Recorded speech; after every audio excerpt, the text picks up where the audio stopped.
Hey guys, it's Sean from the Comics Pals. We are here live at New York Comic Con 2024. It is Saturday. This place is a buzz. There is an energy in this room, and I think a lot of that has to do with what DC is doing right now. The Absolute Universe is exploding. All In is all in. We are all in for that. And I'm standing next to the individual who is responsible for the incredible artwork behind Absolute Wonder Woman. I am with Hayden Sherman. Hayden, how is your con going so far?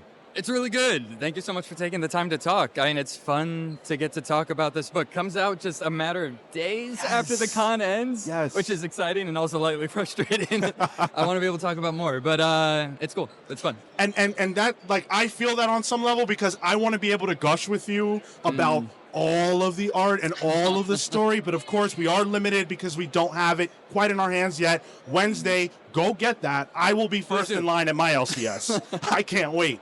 So your career has been interesting to sort of watch grow. I first noticed your name on the Dark Spaces series that you did with Scott Snyder, but I also realized, wait a second, Hayden was also behind Blink, which I love, with Christopher Sabella. So much fun. I love that series. You've been in the mix for a while, and now you have the opportunity to get in front of so many people with Absolute Wonder Woman. What has this career ascension sort of been like for you?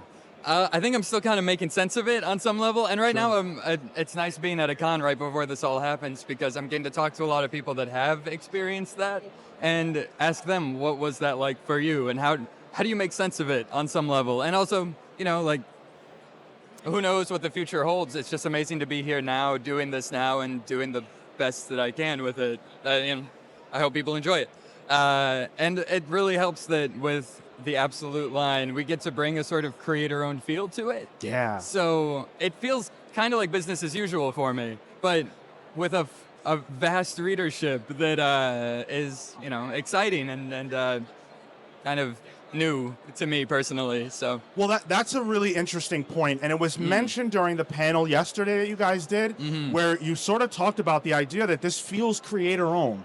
And I love the fact that DC, you know, brought in artists such as yourself. Wes Craig was a part of the All In Special #1. People that you don't typically see doing some of the bigger Big Two work. Right. And your style really lends itself because you have that commercial piece to you, but you also have that edge that you only ever see on the creator-owned side of things. So what sensibilities are you trying to bring in from, you know, outside into the inside, if you will? Well, first off, thank you so much. You're welcome. That's very kind.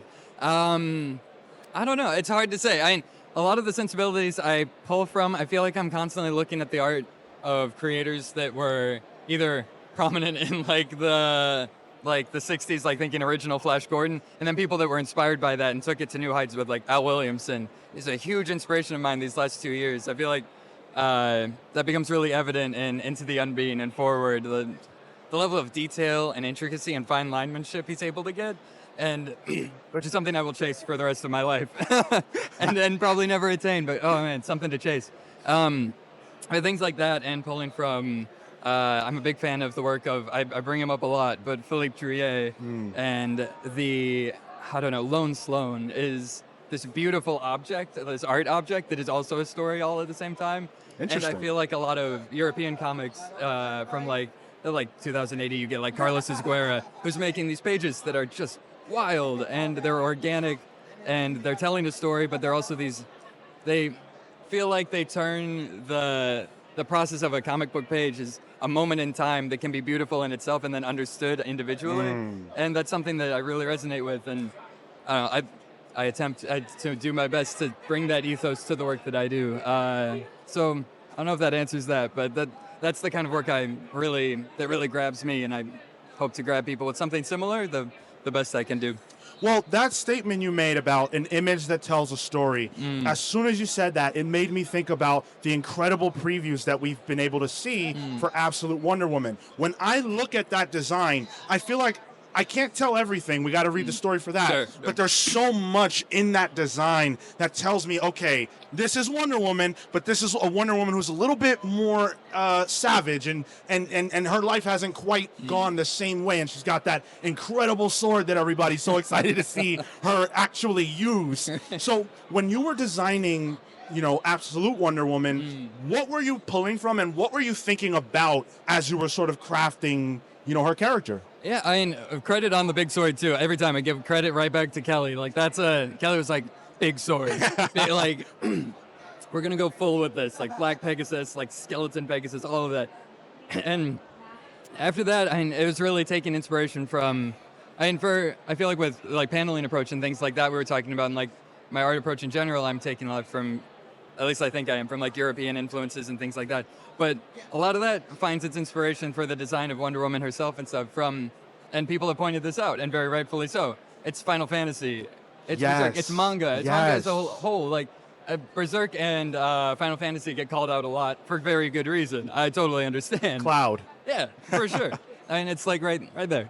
yeah, exactly. It's that inspiration is undeniable, but it really comes from like there's over the last like especially since or roughly like the mid 90s, big sword became almost like an archetype of a character. It tells you a lot about a person when they're carrying like a weapon that just completely absurd.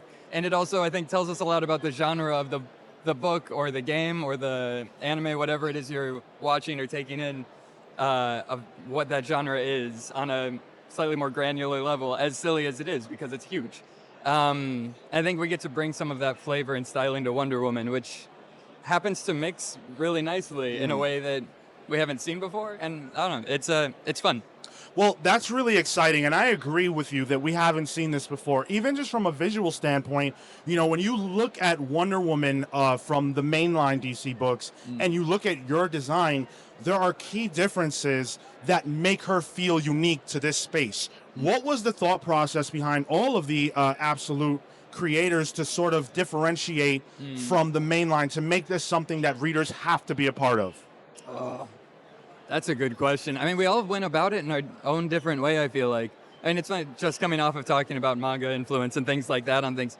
It's so evident, and Nick Tragotta is like so happy to talk about it too, in his approach to Absolute Batman and in the styling and in the way that he allows even though in Western comics we have like very limited page counts usually, like we have to get a lot done in a little. He decides, I'm going to put a lot of panels in then and get that same amount of breathing room so you get a similar effect. And it's beautiful. It's genius. And it works, and he's amazing at it. And then we have Rafa Sandoval, who's bringing a whole other approach to it, which I think he's bringing, and he came from doing, I think he's just coming off of doing Superman in the main universe. Yeah. And now he's coming to this other version. So his approach is similar. You get a similar vibe of what, I don't know, some people might consider house style, but it's this, very crisp, very clean take on a superhero comic. But then it's overlapped. It gets to be in conversation more with some of the grounded aspects of it. I think that book is served by having his style on there. And all of the other artists absolute Martian Manhunter that got announced yesterday. Yeah. Wow. And they're just pushing in all of these different directions. And I love that it's so diverse in that way. And I don't know what it'll look like if these guys ever meet all in one place. Hopefully they do. Yeah, and I hope they do, yeah. But it'll be interesting to see whoever the artist is that gets to draw that, how they interpret all of these different styles into one. But I guess that's for a future thing. So I guess for me, the thing that's the most exciting about this is that it feels like DC is all in, for lack of a better phrase. It feels like the chains are off, so to speak, right, and they're letting creators create. What has been the process for you coming from the outside, working with DC? Have you received any sort of pushback, as much as you might be feeling comfortable talking about? Yeah, I really there hasn't been any that I've run into. There are moments, especially in designing the costume, where we have to go back and forth and make certain that, people it's a conversation between Kelly, myself, and editorial of making certain they kind of set those guidelines for letting us know, if we've gone too far from Wonder Woman. They help us keep on, the right track to, be there. And that's so nice to have, especially with something where we have to move really fast on it and get it really right where it needs to be to, know where the limits are, where the edges are. And then we can kind of play up against those and things and do different stuff. But really, it's been, and this goes for a lot of my experience throughout, until now, I've been doing a lot of backups and making Batman Dark Patterns, which I'm also drawing right now. Yes. And everything I do, I feel like whoever I'm working with, the response I get is more of that, more be weirder, go for it, and that's really inspiring. Yeah. Well, honestly, Hayden, you're one of those names in comics right now that makes it exciting to read comics. I am a 20-year veteran of the industry, and I'm always excited to see fresh faces, fresh approaches, and the fact that we can now get that freshness at DC Comics is incredibly exciting. Thank you for everything that you're doing. I can't wait until we can have a future conversation when the book is out. Yeah, come back. Let's do it again. For sure. And as an aside, Batman Dark Patterns looks amazing so far. Thank you. So very much looking forward to that. Make sure that you pick up all of Hayden's work. It's incredible. Go buy Absolute Wonder Woman. It's out this Wednesday. If you haven't seen any of the previews, see them. It's some of the best work out right now. Hayden, thank you so much for taking the time to speak with me. Really appreciate it. Thank you, and thank you for supporting the book and getting the word out more about it. It means the world. Absolutely. We will be here all the rest of the weekend doing interviews just like this one. Thank you guys for watching. We're the Comics Pals signing off. Take care, guys.